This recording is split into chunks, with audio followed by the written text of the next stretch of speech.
$350 billion we gave you military equipment. White হাউসের oval office শুক্রবার এক নজিরবিহীন ঘটনার সাক্ষী হল। পূর্ব নির্ধারিত বৈঠকে বসে ইউক্রেনের প্রেসিডেন্ট ভলোদিমির জেলেনস্কিকে রীতিমতো ধুয়ে দিয়েছেন আমেরিকার প্রেসিডেন্ট ডোনাল্ড ট্রাম্প। এই নজিরবিহীন ঘটনায় প্রতিক্রিয়া জানিয়েছে রাশিয়া।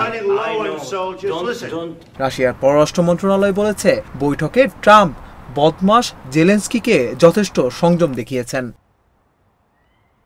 রুশ পররাষ্ট্র মন্ত্রণালয়ের মুখপাত্র মারিয়া জাখারোভা টেলিগ্রাম পোস্টে লেখেন, আমি মনে করি জেলেনস্কির একগাদা মিথ্যা কথার মধ্যে সবচেয়ে বড় মিথ্যাটি ছিল হোয়াইট হাউসে তিনি দাবি করেছেন 2022 সালে কিয়েভ সরকার একা ছিল, কোনো সমর্থন পায়নি। মারিয়া জাখারোভা আরও লেখেন, ট্রাম্প ও ভ্যান্স কিভাবে সেই বদমাশকে আঘাত করা থেকে বিরত ছিলেন সেটা সংযম প্রদর্শনের এক অলৌকিক ঘটনা। এদিকে এই ঘটনার কড়া প্রতিক্রিয়া জানিয়েছেন রাশিয়ার সাবেক প্রেসিডেন্ট দিমিত্রি মেদভেদেভ।